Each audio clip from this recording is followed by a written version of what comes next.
ladies and gents. Welcome.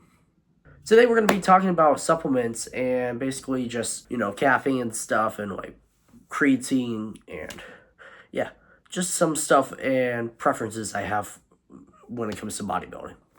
Let's start with creatine. Creatine, honestly, is one of the best things you can do naturally. Obviously, you've heard it a bajillion times on the internet.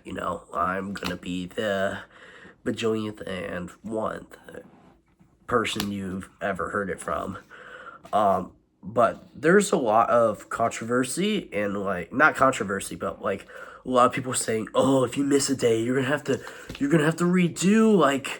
You're gonna have to catch up on all your creatine, man. Oh man, if you miss out for a couple days, you're gonna have to redo a whole month's worth."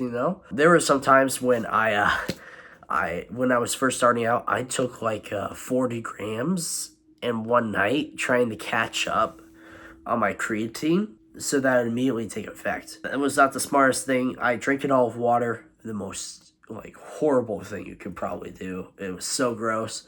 I got creatine monohydrate, not this. So it was even worse and more chalky. And this is more sour, honestly. I don't know why. Up next, we got energy drinks. Now, energy drinks are cool because you obviously get the caffeine you need for a boost and a lift. You get a sick pump. It has a bunch of minerals and acids that you definitely could use for a lift. Now, honestly, I didn't pay for this. Honestly, I just feel like they're overpriced. If you go to an event like the Arnold Classic, you can get tons of those packets of these little guys. You can get at least your money's worth back from your tickets that you pay for it. You can get back literally in just energy drinks. They give you so many packets and stuff. Honestly, I haven't had to pay for a single packet. And I still got a year's worth. If you're really starting out right away, I think the most important place to put your money is in protein.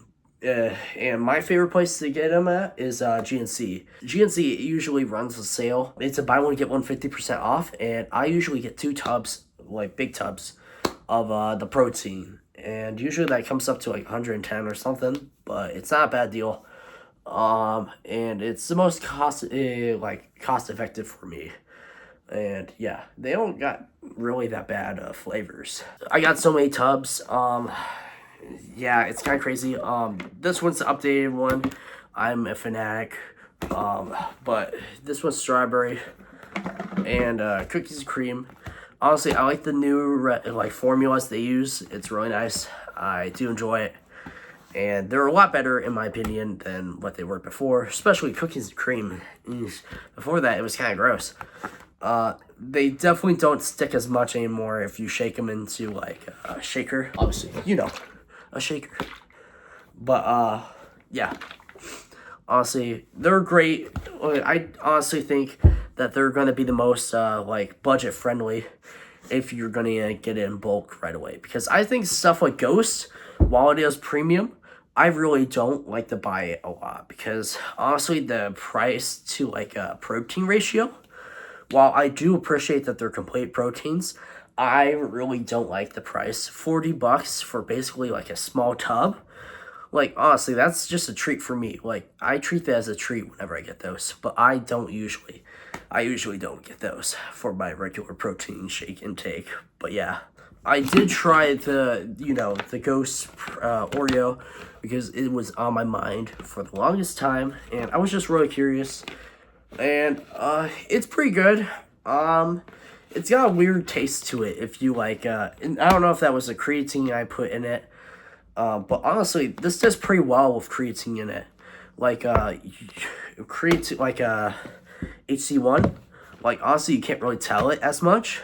So I don't think it was the creatine. But I think there's a weird, not artificial taste, but it's aftertaste after you have it, right? Where it tastes kind of different. It doesn't. It's something you don't get with the cookies and cream as much, but you can kind of taste it in this. I don't know if it's because it doesn't really have much sugars in here, so I wonder if it's the ratio to milk, in the milk to protein ratio. I'm not too sure. Something else that's kind of cool that I've been seeing on shelves are like pure protein cereal. This one I actually do like because it the raspberry in here it's kind of weird, but it kind of reminds me of like marshmallows, even though they aren't marshmallows. It's like dried up raspberries, but they just kind of crunch like it. It's kind of nice. I love it. It's definitely got a lot less sugar than the Ghost ones. The Ghost ones I think are pretty loosey-goosey with the sugar amount. This has got at least like half the sugar of the Ghost ones, so it's pretty nice. Oh shoot. Oh, well, here's 2 waffles. From the protein waffles. I do think these are better than the Kodak ones or whatever they're called. Because those ones are super stiff. And I'm not saying these aren't, but I'm saying these are a lot more tolerable than the Kodak ones, in my opinion. A man's best friend when it comes to dieting and stuff is gotta be sugar-free sodas. Sugar-free sodas are the safe haven of my diet. What used to be 180 calories is now, big old 0. Big old red. But yeah, I do enjoy this. I love Baja Blast. That's all I can say. Well, I hope you enjoy my video. I'm going to be posting more. Stay tuned for more stuff. And thank you for listening to my topic of the day.